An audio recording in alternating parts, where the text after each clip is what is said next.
Let's talk about the best inheritable skills in Fire Emblem Engage. Now, before I do this, I am going to pull up Engage skills, just in case I don't remember everything, because some of them are obscure and kind of weird. So we'll have that open off on the side of the screen here. All right, so what are the inheritable skills? These are the skills you get from emblems as you get bond rank, and they allow you to do different things. You can only have 2 of them at a time. I have made this list a few times, but now that I have over 1,500 hours in the game, I think now would be a good time to make like a follow-up one, just to see where certain skills are at. I've also experimented a lot with more of the skills to come to different conclusions. So to begin, let's see. This looks like Lunar Brace, or not Lunar Brace. This is Solar Brace.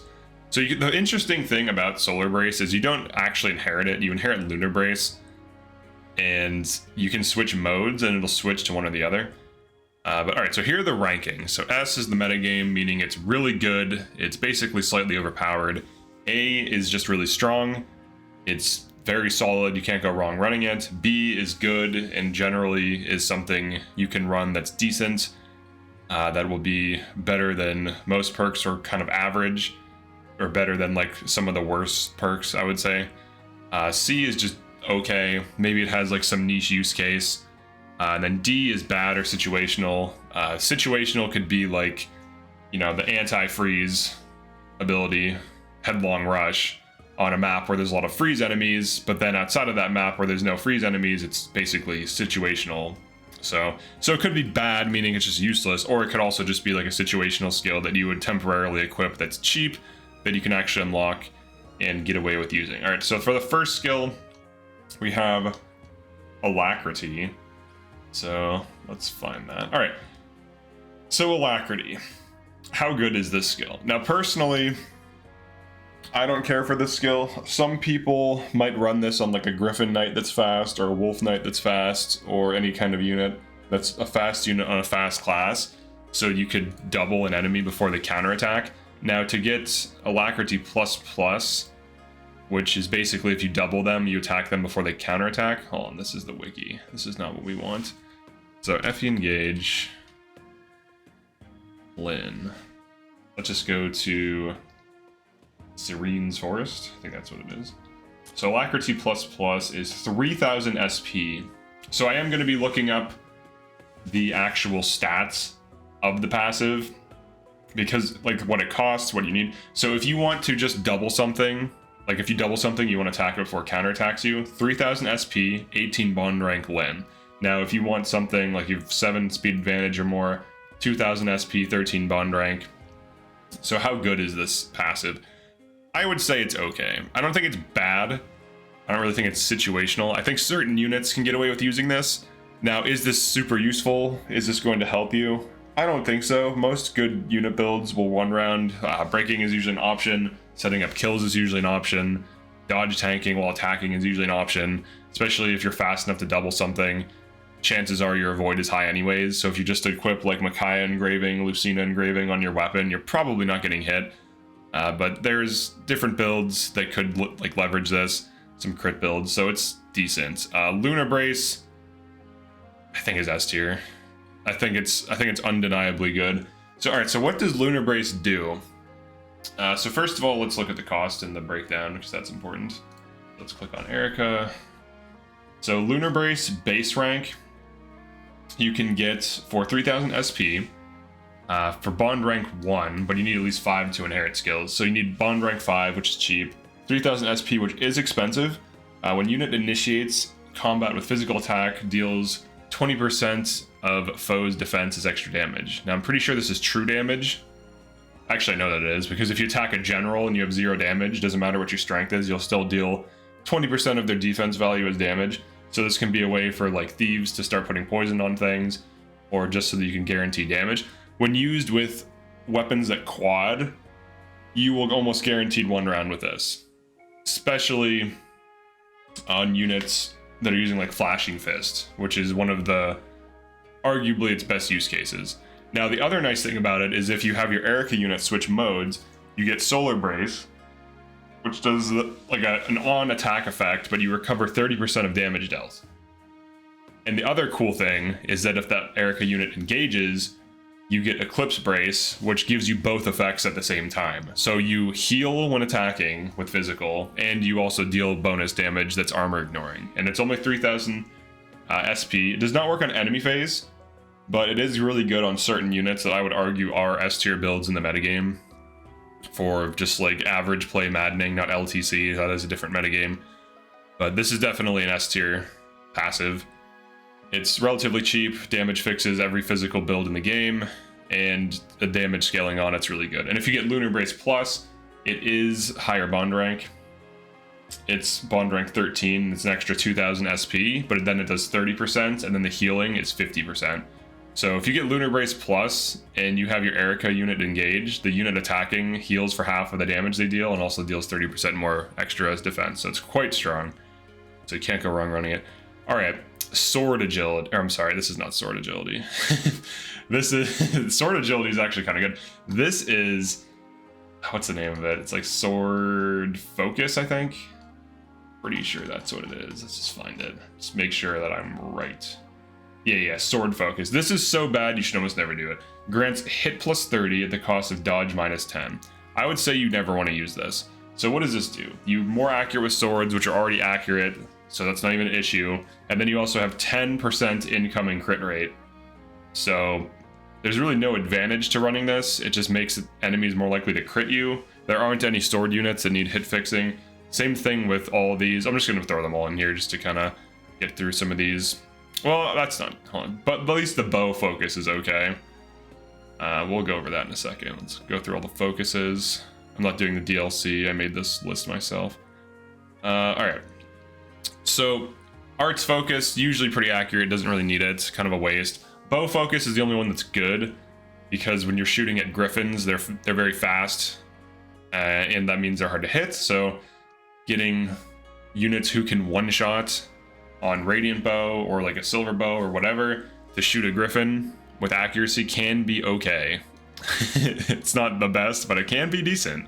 It can be okay. Alright. Bow agility. Bow agility is weird. So what are the agility skills? So all the agility skills, you grant 10 avoid at the rank 1 and then 30 avoid at rank 5, and there's 5 ranks that increase by 5% avoid. So grant avoid plus 30 at the cost of crit minus 10 when using a bow. So it's not bad, because if you have a bow unit that you want to avoid tank, it can allow them to do that. And just for the hell of it, let's check out the cost of this. So bow agility, 4000 SP. Yeah, I'm gonna say that's pretty bad. Now you could, if it was cheap, I would move it up, but bow agility 3 is 2000 SP for avoid plus 20. Now why is that bad? Well, there's this unit called Marth that gives you just avoid plus. So Marth's avoid plus 20 is 2.5k SP. You just constantly have avoid plus 20. And now the availability is worse, but bow agility for plus 20 avoid is 2k SP, but then you have crit minus 10, and it's only when using a bow. So one of the two is just really good.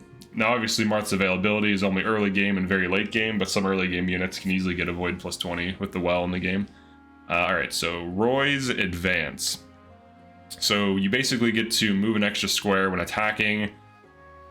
So like if you have 5 move and there's an enemy that's like an extra tile away outside of your attack range, this will allow you to close the distance gap for melee attacks only. I would say this is never useful. Or if it is, it's so situational that it has a weird specific use case, and it just isn't very good.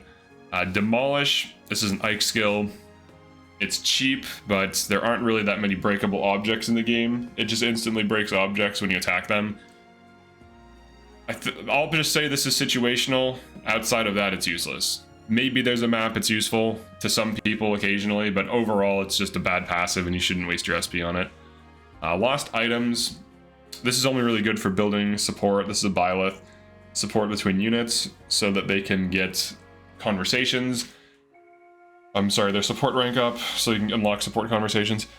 This I think used to be good before the update that added easily setting up things like the pool, the stables, like setting up support conversation building. This was a cheaper passive that could be used to build support, and it still was kind of bad. And you could always just equip Byleth on the unit and get it for free. I would say this is bad or situational.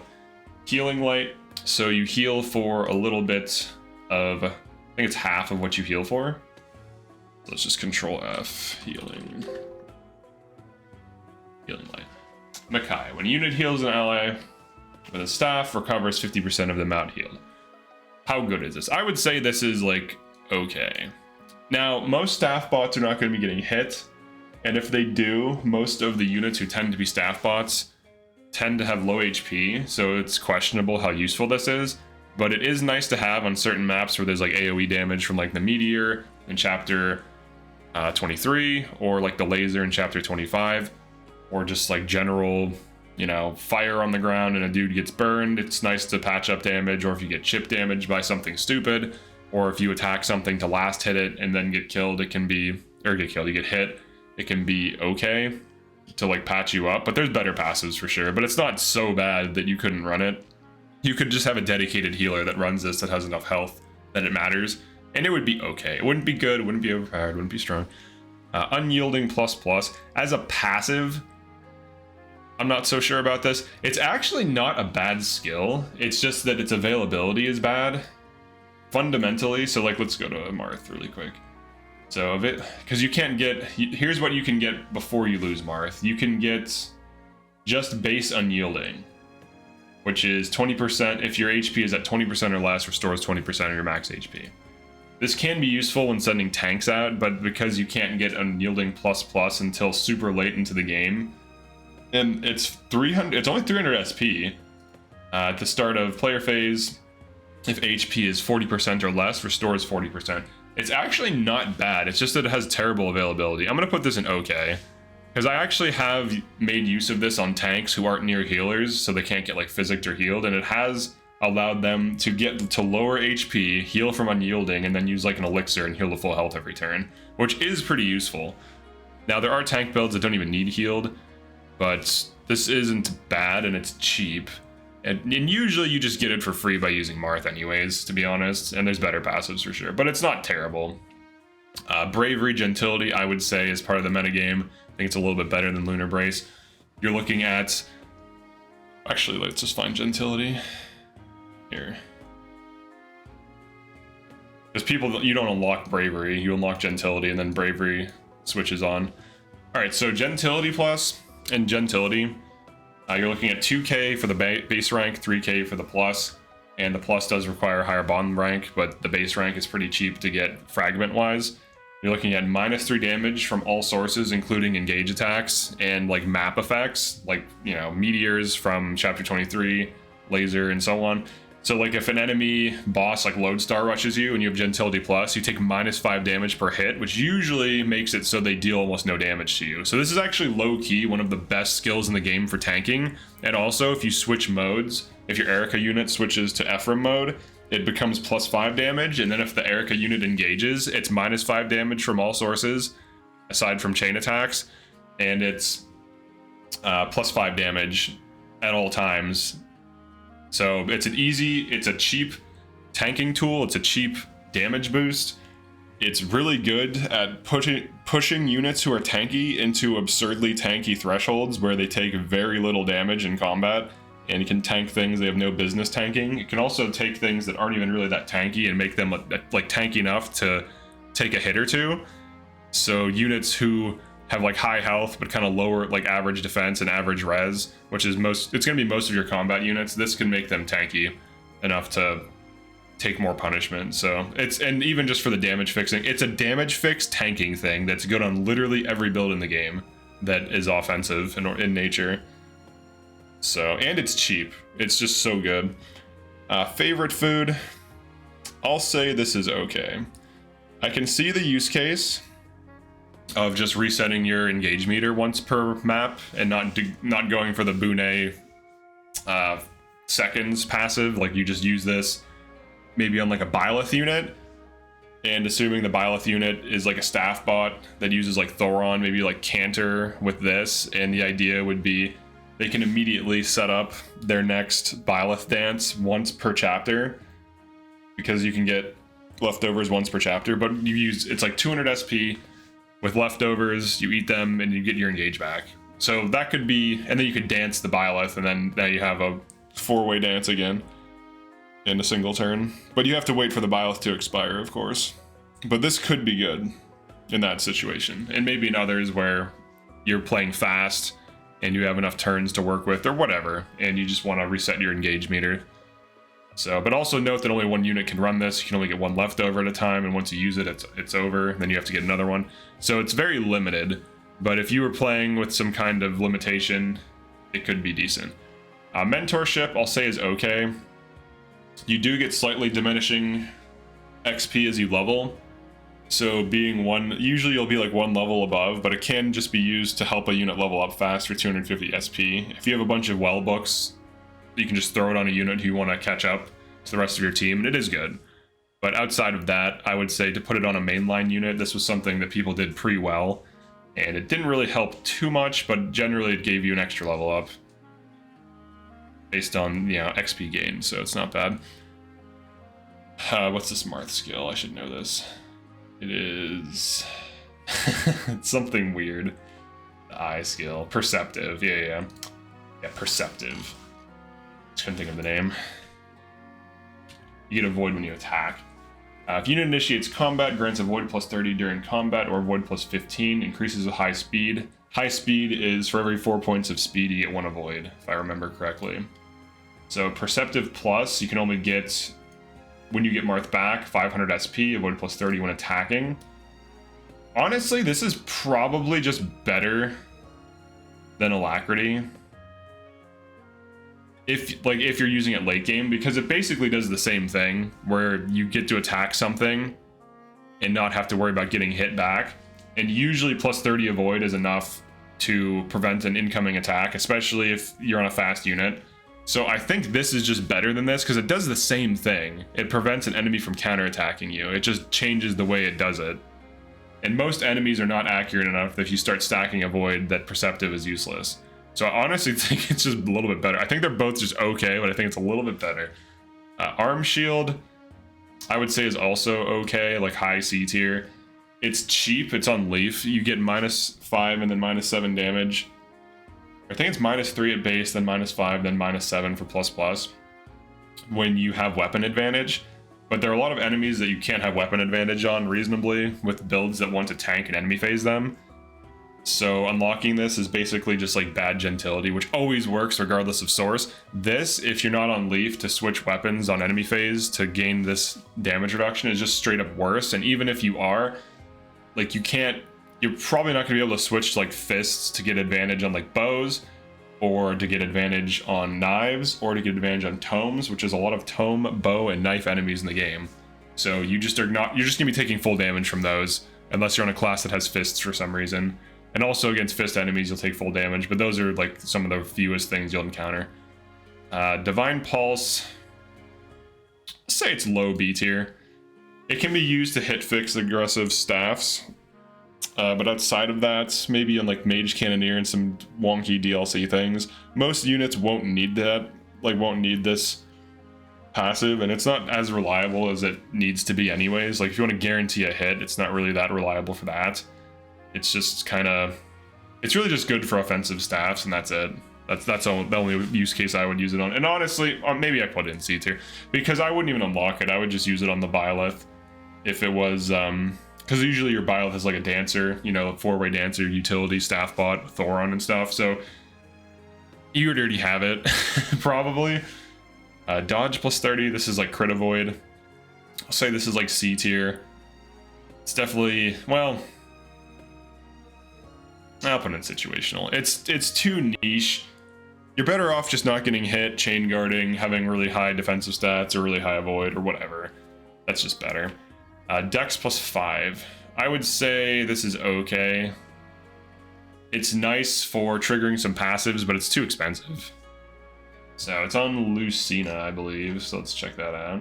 Look at the cost of it. I'm pretty sure it's way more expensive than it has any business being. Yeah, Dex plus 5 is 2k SP. Now you can get it, So if you want to run like some kind of Sandstorm or some kind of like Void Grasp proc build, you could get this on Ivy and Tamara and it would help them. Or even like Diamants to go for like Soul Trigger. So you could go for it, but there's usually better passives. And it's really not terrible, but I wish it was like half the price of Speed Plus because it's Dex. It's not that good. It should be like 1k SP and then I'd put it in B or A. Because then you could actually stack it, and 5% more chance to trigger all these different passives is quite good for 1k SP. But for 2k, I just think it's okay. Luck plus 12.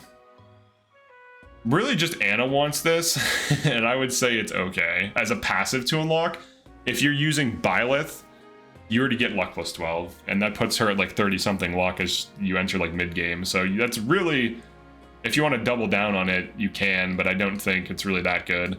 So I would put it here. Resonance, I would say, is just good. It could be better. It doesn't really... So what does it do? So you do plus 2 damage and then plus 3 damage with tomes, but then you lose 1 health. And it's Celica, so if you want to get the plus version, you have to wait until you get her back, which is post chapter 20. So you're almost halfway through the end game by this point, or at least like a few chapters into the end game. And Resonance Plus costs 3k SP.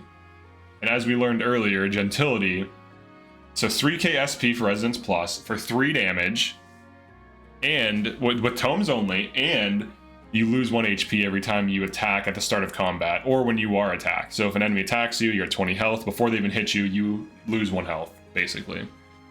So, yeah, kind of weird. Gentility, 2k SP, cheaper, plus 3 damage and minus 3 damage, and you can have both when the Erica unit engages and you switch modes manually. And then plus 5 damage, minus 5 damage for the same price. So it's literally just better than this, but if you get this early on a unit, honestly, maybe this is C tier too. It's just worse Gentility. There's no reason to use it. It's just more expensive for less damage, and you lose health, and it's tome only. It's bad, and it also doesn't reduce damage. So it's just bad. Break defense, this is a Marth only skill. This one, I do believe you can get this early, so let's double check that. Let's see, break defense. Yeah, you can get this early. It is 2k SP though. If units attack breaks foe, makes extra attack at 50% damage. So bond rank 3, so low fragments investments, 2k SP can be kind of difficult to get early on. Generally speaking, if you get a bunch of tier 4 wells before you lose your first set of emblems, you can at least get like 2 to 3, maybe at the worst 1 unit, like a 2k to 3k passive. So you can get like maybe 2 sword or lance power 2s, 2 sword or lance power 3s if you get lucky. I've had cases where I had 2 sword power 3 11s online because of well RNG. And then I also had like a lance power 2 Chloe. So it was pretty sick, but that was the best tier 4 wells I got before losing emblems. Because when you lose emblems, you lose the ability to get sword and lance power early, and you do eventually get them back as you get closer to middle and end game. But break defense, I don't think breaking happens enough to justify running this. I would say this is a nice thing you get on Marth, but it's not something you should run. I'm going to put it in like C tier with like Resonance. Alright, health plus 15. Honestly, health plus 15 can be good. You can throw it on like Hort if you just want her to be a staff bot. So like in my early runs in this game, I would just throw like health plus 10 and then quality time on Hort. Now, obviously, Cantor can be better, but the health plus just prevents her from getting one shot and also allows her to kind of fight a little bit, so she can get attacked by something, not die in one hit, which is usually what happens to her.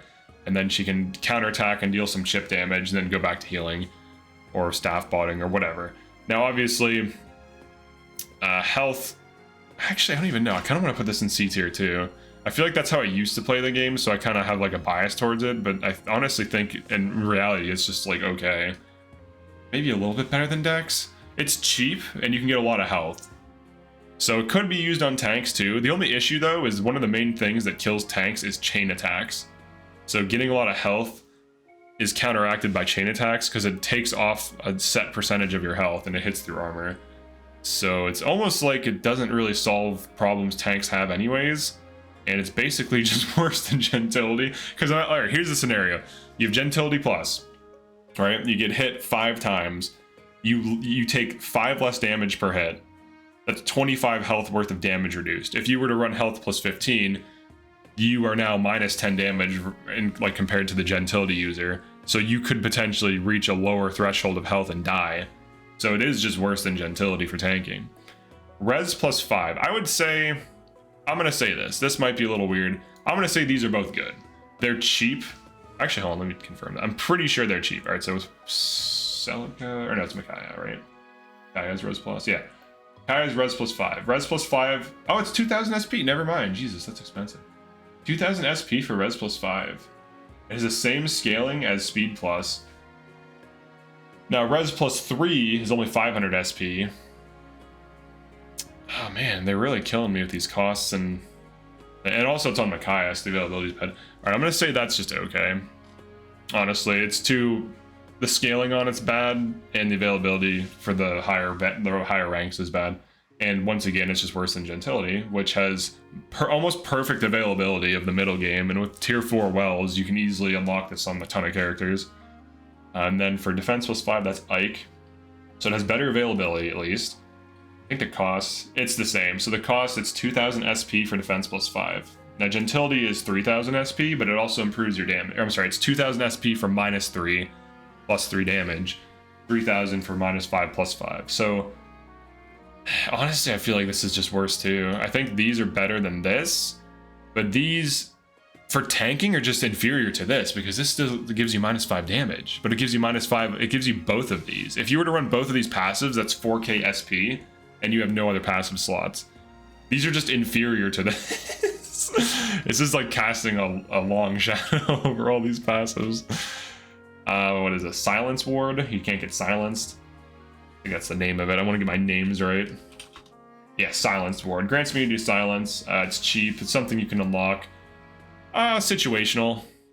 Definition of situational. You would use it on maps where silence is a problem, but there's only a handful of those, so not really that good. Bravery is just part of gentility, so we can ignore it. Same thing with this. These are just part of this. If you want, I can do this so you can see. So these are like the flipped sides or the combined versions. What is this? Tome Precision. This one's interesting. This one is definitely interesting. It's on Celica, grants hit avoid plus 15 at the highest rank. The only issue with it though is getting the higher ranks requires getting Celica back, and as we've learned, the availability on Celica is not that good, really. Where is she? Oh yeah, she's red hair. I was looking for white hair for some reason. Celica, Tome Precision. So the highest rank you can get is Tome Precision 3 before you lose her for 700 SP. So hit avoid plus 7. Really, you'd care about the avoid plus, and for avoid plus 7 for 700 SP, that's not bad. That's almost avoid plus 10. But the units who would really be wanting this, I would say, are like Ivy, who wants the hit fixing and could potentially start avoid tanking, and maybe Pandreo. So those are really the 2 units I would think would want this the most. Maybe even Pandreo, so he can do like more avoid stacking. Now his passive, there's better avoid passives for him, so I don't even think it's that good in that way. Then the highest rank is 2000 SP, so I'm just gonna say it's okay. I'd say it's like around here. It's just nothing crazy. Hit plus 30. All right, hit plus I would say is decent. It's simple. It's straightforward. You can get it on units who don't need that much SP. Like let's say you just want to have a unit who just attacks with Thoron and needs accuracy, or attacks with Longbow and needs accuracy, or is like some kind of poke build that you just want to deal chip damage. You can just get them like hit plus 15 to 20. Call it a day. If you don't even want to use an engraving on them, it can be good. At least we have our first B tier. All right, and then Holy Stance plus plus. This is an interesting passive in that on a tank it could be good, but if your tank is avoid tanking, it's borderline useless, and if your tank is taking little damage, it's also not that good. I'm gonna say this is just lower end of like okay, like here. I think Favorite Food's actually a little bit better than some of these. Favorite Food at least has like some use case. Maybe it's even high C tier. But I would say it's like here, because like if you're using a mitigation tank, you're tanking like 3 and 4 damage a hit, you're flipping low damage, so it doesn't really matter. You're giving up a passive.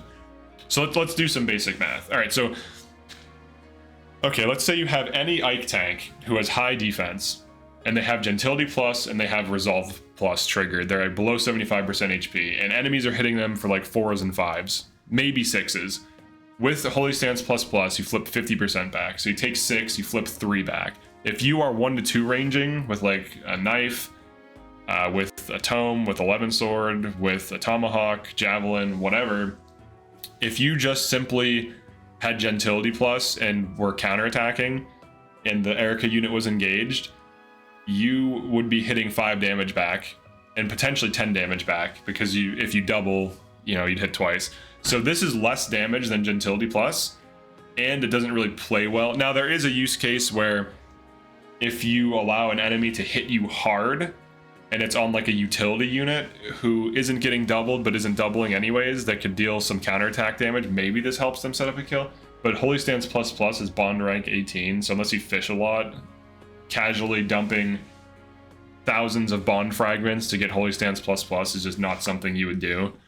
And you probably would just be better off slapping Celica on a unit and getting the bond rank high for free from using it to get this as a free thing than actually running it and unlocking it. Pair up. Honestly, this is really good. I think it's at least A tier. One of the main things that can kill tanks is chain attacks, and this just nullifies them, but I think there's better passives, and usually if you position well, or if your tanks can one round the chain attackers themselves as they attack them, the tank usually doesn't need this. So depending on the tank and the situation, this can be good, but it is a strong passive, and it's really good on tanks. So I think it's pretty decent. In LTC, though, I don't think it has any use case, but I'm not talking about LTC right now. Staff Mastery. I think Staff Mastery is decent. I think it's good. I think it's doing the work of good. Let's go. It's on Micaiah, right? So let's go to Micaiah. All right, Staff Mastery. So you can get up to Staff Mastery 2 before you lose Micaiah. Grants hit plus 15 when using a staff. This is for like freeze, fracture, things like this, and trap. Staffs also heal an additional 5 HP, and it's only 300 SP. So if you have a unit that you know is just going to be a dedicated staff bot early on, you could give them this, and it just makes your heals a little bit better. And it's cheap, it's 300 SP, so you don't even have to it doesn't really cost you anything. And then later on, if you want to get Staff Mastery 5, it's 1000 SP. You heal plus 30 HP and get hit plus 30 when using offensive staves. Staffs is correct, I don't have to say staves. Both are technically correct. All right, so yeah, I would say this is like B tier. It's extra health, and then it's hit plus for your aggressive staffs, so pretty good. At least has a use case, and it's cheap. And its availability is good enough that you can throw it on early game units, get them a little bit rank on it, a little bit of rank. Build plus 5. I would say, oh yeah, hold on, momentum. Momentum, honestly, I think is strong. Maybe a little bit better. So momentum is good on like Thoron Cantor units who are staff bots, because then they just get damaged. You can get up to plus 5 damage from moving early on. So this would be something like a Citrine Thoron could run. She would just run around, scamper around the field, have Cantor, have this. It's 2k total cost. It's easy to achieve with tier 4 wells early. You could probably get at least one of these, like just momentum, and not get Cantor early without the well. But it's plus 5 damage if you move 5 tiles, and then, you know, especially if you have Cantor, you move out, and it's free damage basically from your move. It's definitely worse than these though, but it is definitely better than these, so I would say it's A tier. And it also can be used in other builds, and then if you have higher move, it caps at plus 10. So if you use like boots on like a flyer, they get 7 move, or a mount, they get 7 move, they can be dealing plus 7 damage. It also can be good on great weapon builds, which can be fun. But that's mainly Thoron pokes, I would say. It's maybe longbow pokes, but mostly Thoron.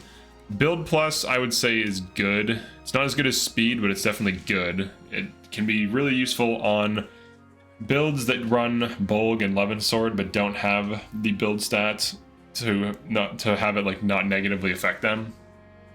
So Headlong Rush, I would just say situational. You can use it on maps where enemies freezing you is annoying, or you could just send in a tank to kill those freezers. That's probably better. Or just warp skip the map, which is what most people do anyways for like chapter 23. That's really like the map, the freeze map. And then there's like Corrin's map, There's like one or two enemies it freezes, and Leaf's map is like one or two enemies it freezes just in the beginning. So there's like very situational circumstances, very circumstantial stances. Just making up words. But yeah, it's situational. Knife mastery.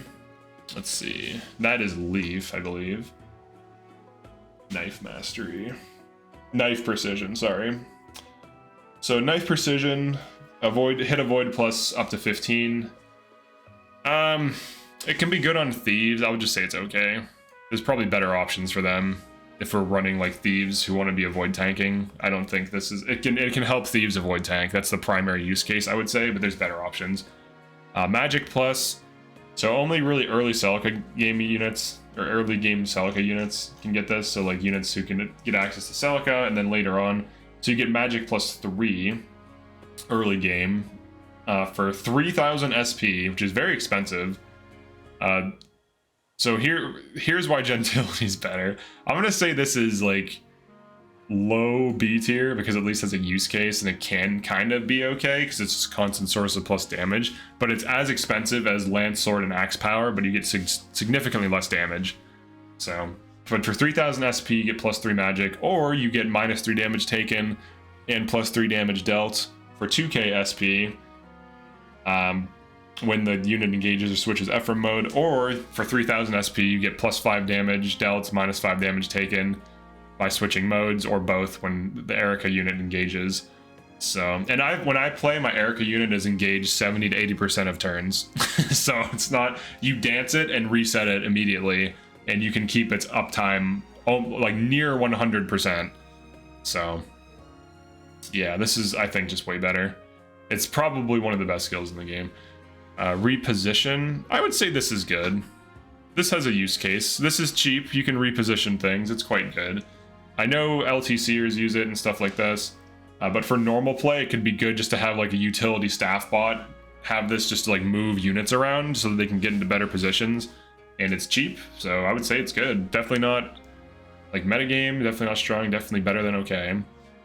Strength plus, I would say, is kind of similar to this. It has a higher cap of plus 6, and if you want to get to that cap, it's going to cost you 6k SP, but this is really good on like thieves to some degree, or like thieves and like wolf knights who can't really boost their damage outside of gentility, but we just keep coming back to like gentility bravery. It still does the same thing for cheaper, and it also makes you tankier, so it can be good. The only reason these are in good is because they're a constant source of damage, and unless you're manually switched to bravery mode, or you're good at like keeping the engage uptime so that your gentility produces extra damage on all the units that have it, it can be easier just to run these if you're not that experienced with managing, you know, your Erica unit. All right, so dual assist plus. This is it metagame? It's only, I don't think so. I think it's really strong. I don't think it's metagame. I don't think it's overpowered because one, it has a 70% chance of working. 2, you have to be within range. Like the unit has to be able to make it to them. So if there's like things in the way that prevent that, like movement wise, I think it factors that in. So if there's like terrain in the way, I could be wrong. Let's assume that's not the case. All right, so let's assume that as long as they can physically make, well, that's what it says though, as long as they can make it to them. So I think it does factor in terrain, but anyways, it's 70% chance of working, and usually you throw this on a hero. Now the problem with this is that most heroes aren't fast enough to double unless they have serious speed fixing when you take away one of their passives. So here's like the hero issue, at least in my mind. Most hero units, if you're just gonna make a unit whose sole purpose is being a dual assist bot, you're probably better off just min-maxing your unit so they one round, to be honest.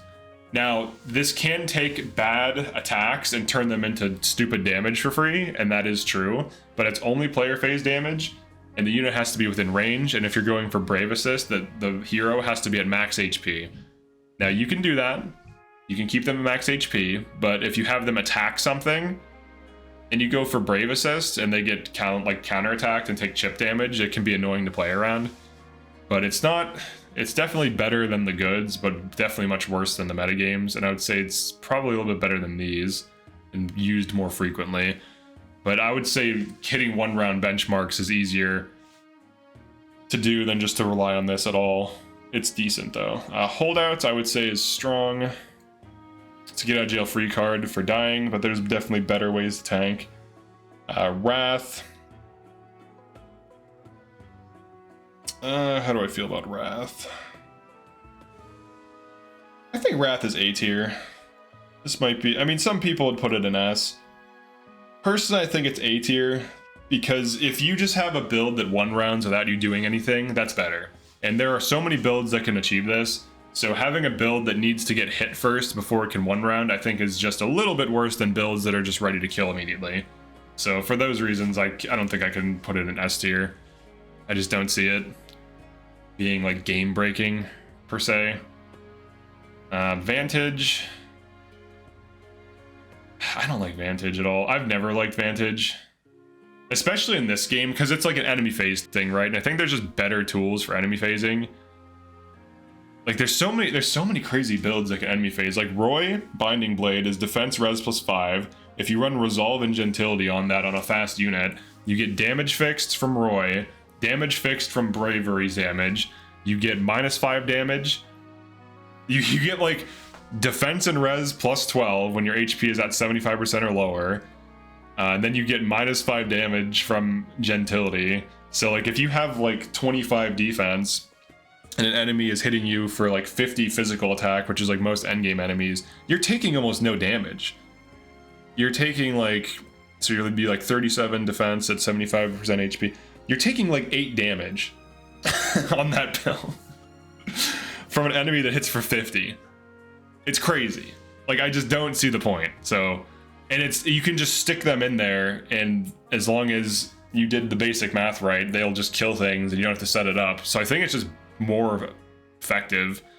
I'll put Vantage in B tier. I don't like it, honestly. I think it's super overrated. I think all the builds that I've been shown throughout my months covering this game, how they work and how you get them set up, I just don't think it's that good. Maybe in like faster play context, Wrath is better and whatever.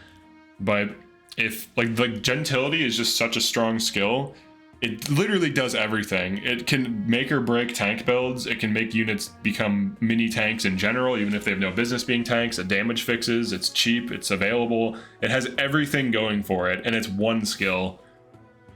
It does what both of these things do in one. It helps you enemy phase better and player phase better at the same time, and kill better.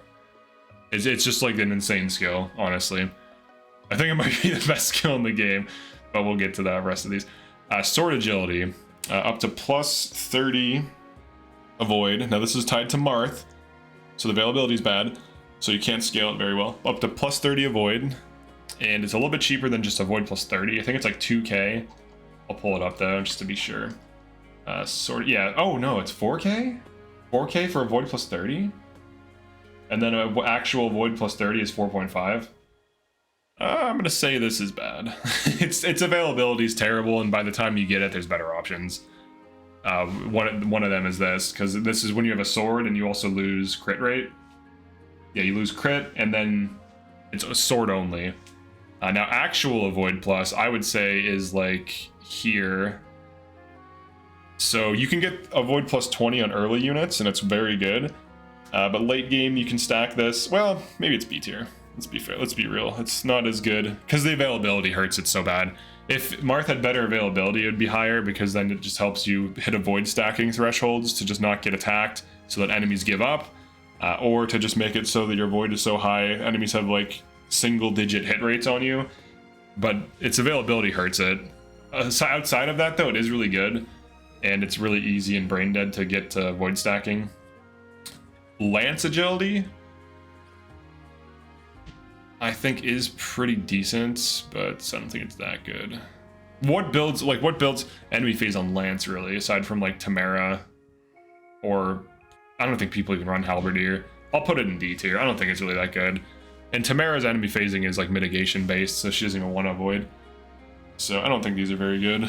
I have used them, but there's better passives, for sure. The other thing too is speed +5 is also avoid +10, so it's like, why even run this ever? Resolve plus, here we go, one of the titans of industry here. Jesus Christ. Dude, this is a great passive. This is such a dumb passive. Now, if you're playing fast, tanking doesn't matter as much, but if you're playing like average paced, this and gentility makes a unit almost unkillable, especially if you combine it with other tanking on an emblem. It's so stupid. Defense and res +5 when HP is 75% or lower. Defense and res +7 when HP is 75% or lower. And it's on Ike. So it costs Resolve Plus, costs 2000 SP. Base Resolve costs 1000.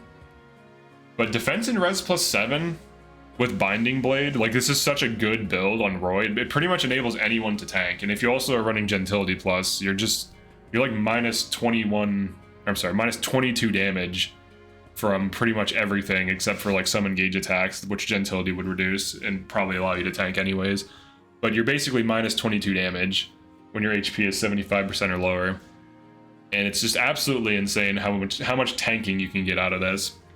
And even just doing like a basic like simulation of like, all right, let's say 5 enemies attack me. I'm at full health. The first 2 hits get me down to 75. Let's say like 70% health. Then like 3 more enemies attack me for even just 20 damage each.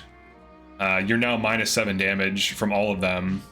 So you just take 21 less damage and very likely easily tank that. And then if you factor in gentility, you're just minus 12 damage from all these incoming attacks. So you're only taking 24 instead of 60. So like it's crazy how much stacking you can get off of these. But the key is like, unlike avoid tanks, mitigation tanks always get attacked because enemies can always damage them. Whereas with avoid tanks, if the avoid is too high, enemies will just ignore you. So it's just better for the most part. Now, you can stall up maps with some avoid tanks if you want maps to take forever. That's true. But sometimes mystics can still kill you randomly. Chain attacks can still kill you, which, you know, mystics are not a problem for these types of builds. Chain attacks can be though. So you have to watch out. Canter. Honestly, my opinion on this has changed. I think Canter's only A tier. I don't really even think it's that good anymore. I feel like if you're playing the game in like a fast pace manner, like you're trying to beat maps, like let's say not even LTC, let's say you're trying to beat maps under 7 turns consistently, and like early maps before you can warp skip, I could see it being a little bit better. But if you're using good units and good builds, and you're using things like you get resolve and gentility as soon as you enter the middle game, you can throw it on certain units with certain builds and just send them in there and they'll just completely destroy the maps for you. So I feel like it's just easier to play around. It's more brainless, which means it's better, right? If it takes less skill and effort to do and the result is the same or better as other options, it's better. Because like Canter, this was really something that I think was like the best skill in the game with the well, like before the well was added, because that's like one of the few passives you could get is like speed plus 3 to 4 and then Canter. So if you would speed fix, you'd get some Canter, and then you couldn't really damage fix as well back in the day. Now you could run gentility. This is before anyone really knew how good it was, because you could reasonably hit 2k SP and then run like speed plus 3 for 500 SP and then gentility. And you could run tonics and stuff and get to 1 rounding thresholds pretty reasonably well. Maybe eventually get gentility plus on certain units. But the well changes everything, and in the well version of the game, Canter is decent, but there's only a handful of units who can really double and still 1 round while using it. And you don't need it at all. And even if you're warp skipping, you usually don't even need Canter. So it's just kind of like a nice thing to have that still is really good, and there's certain unit builds that want it. But the unit builds that put in the most work typically want like damage fix, speed fix, or tank fix so that they can put in more work. So it still is nice to have though, and it is really good on some builds. All right, Lance Power 5. I'm gonna say this is low S tier. Axe Power 5, I'll say is low S tier. Sword Power 5, I will say is like high S tier. Oh, actually, these are better than these for sure. Maybe mid S tier. All right, these are mid S tier in my opinion. The Resolve Plus, you don't run it on all your units, by the way. You run it on like 1 or 2 tanks. potentially. Its effect is insane though. It just makes you really hard to kill. But you would probably run it. Well, you could run it with lance power, sword power, whatever. All right, sword power, Levin sword I think is like the best weapon in the game. With bonded shield, most bonders plus the bonded Levin sword could be Anna, could be Pandreo, could be Ivy on Mage Knight if you want to get her speed up. Doesn't matter. But most, honestly, Anna on Lyn with Fram, Lucina with Levin or with sword power, early sword power on Anna is just so insane because first of all, it's fast enough to double in one round even fast enemies. And second of all, it makes you a ton of money, which inflates your economy or like accelerates your economy.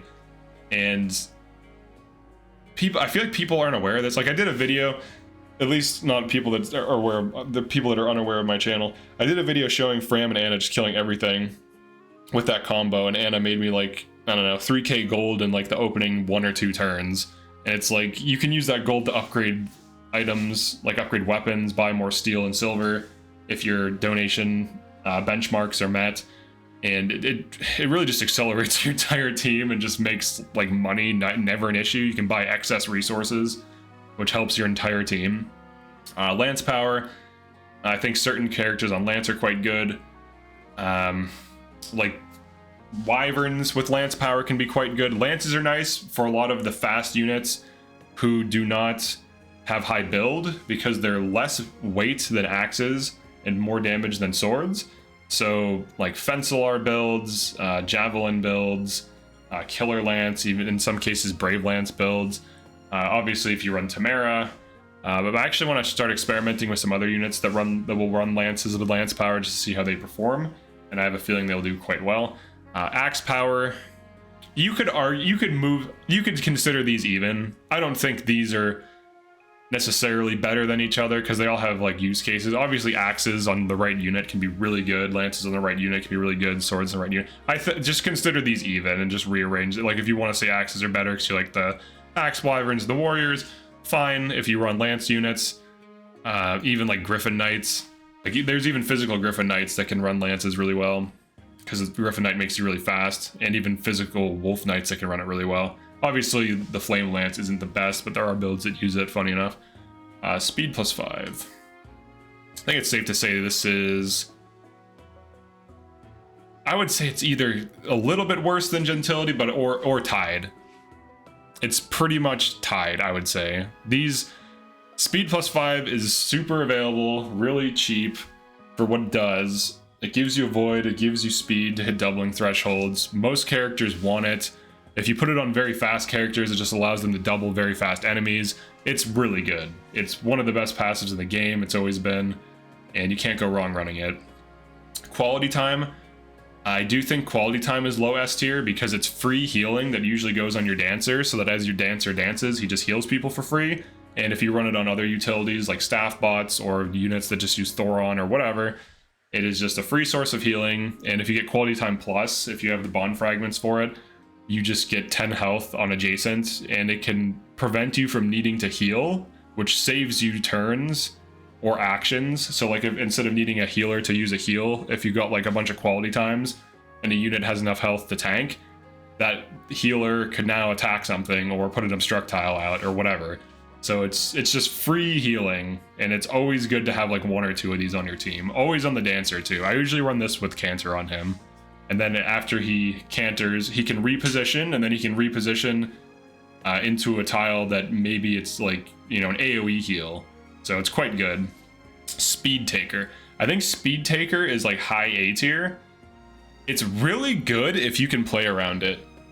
Now, you don't want to run more than like 2 to 3 of these, and one of them will be a Lyn unit, so realistically you have maybe 1 or 2 units that are run Speed Taker. Speed Taker requires you to set up kills, but when you do, it has more potential than Speed +5, but it has a worse average and a worse start than Speed +5.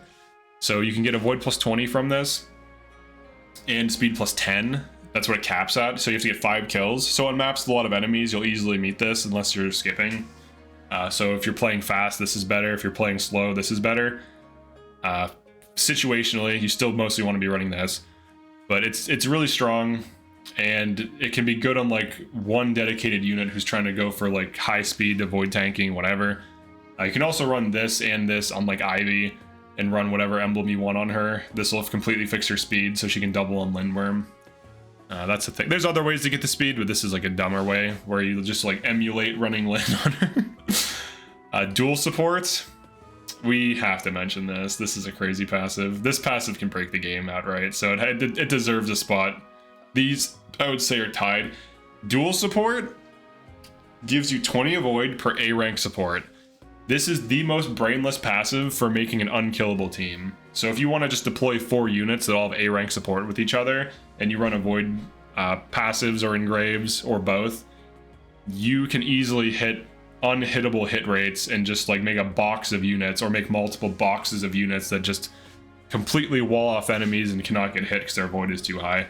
It's boring to play at times because enemies won't attack you, but it can break the game in of itself. So it deserves a spot in high S tier. Even though it's not fun to do. This is more fun to do because like enemies rapidly kill themselves on these units, but it breaks the game. So yeah, it's insane. I use this on my flyer only run. We would make walls of Griffin Knights that just had too high of a void that were dual supporting each other, and enemies would just give up and we would just kill them. So very brain dead passive. It's insane. All right, and then of course Draconic Hex. It deserves a spot. I would say mid S tier, maybe I kind of wanna, I'll put it here. Draconic Hex is always going to be good. It reduces enemy speed by 5, but it also reduces their damage and their like defense and res. So let's say, you know, you were to do 10 damage to a boss once and you're barely not doubling it, or it's +5, not +5 speed on you, but you have to be able to be +5 speed on it. So like, let's say you're at the boss's speed or like 1 or 2 points of speed above. This gets you into doubling, so now you deal 20 damage instead of 10, and then of course the -5 defense and res. Now you deal 15 damage twice or 30 damage instead of 10. So this is a fantastic skill that is really good on utility units to just poke things. Usually I have one of these on my team, and the Korin unit can also debuff, so I'll have 2 units that can debuff. You can throw it on a Thoron unit, so you poke a boss for chip damage and then debuff them, and it's very good. So then like the next unit that attacks it, let's say you can take one of your weaker units who's not going to double in one round an entire boss's health bar, you can have them attack the boss after your Draconic Hex unit to just take off a health bar typically. So make use of those weaker units while scaling their speed and damage. And also can do AoE stuff with like Override with Marth's attack. You can do multiple debuff with like Echo on Celica, so you can hit 2 separate targets, which is pretty interesting and pretty fun. There's also Great Aether Draconic Hex, I believe works. I need to test that, but it definitely works on Sigurd's ability and Marth's. Who else's does it work on? Anything, like it can work on, I almost said Astra, on Astra as well. Korin, it works on Korin, but she already has it, so her AoE attack. Then for anything with an AoE attack that you initiate, it'll work on. So if you use like a Tiki Dragon and you get them Hex, like if you're a DLC user and use the AoE fire attack, it'll debuff all of the things it hits, I'm pretty sure. So yeah, this is the new and updated tier list. In terms of things that moved, I would say a lot of things are just kind of bad. It's like some things are good, some things are strong, and then the things that are really good, I feel like kind of hard to refute. Now, some people might move these up. Personally, I don't find them to be as good as they used to be. I feel like Wrath was really good when damage fixing was hard, but now that damage fixing is easy, one rounding is not hard at all. So most fast units can just easily one round off of power alone. So you just give them speed +5 and power, and they're just going to one round like pretty much everything they attack. Now Wrath Vantage still can be good for making these like unkillable things in some circumstances, but usually 2 and 3 range enemies throw a wrench in that because there aren't like 100% crit weapons at range, from what I understand, aside from like if you're like there's Killer Bow, right? But you can't one range on Killer Bow, so you'd have to be using Leaf, like the Leaf Pinette build. And that doesn't inherit Vantage, that uses Leaf. So So that, yeah, so you would inherit Wrath and then use Leaf for the Vantage. But I still think that those builds are typically worse than like the Resolve Gentility builds, which require no setup and just moving units into enemy range and watching them kill all of them. So yeah, that's it for this one. Definitely like and subscribe if you enjoyed this or found this useful. I am back to streaming full-time, so I'm going to be posting the stream schedule soon. I usually stream 10 to 4, and then I have a members-only stream 10 to 4 p.m. Eastern, so it's like noon to 4 p.m. But yeah, thanks for checking this out. Definitely like and subscribe if you enjoyed this. We also have channel membership. I am working on an indie game as well. That's a strategy game. I've been posting updates for that.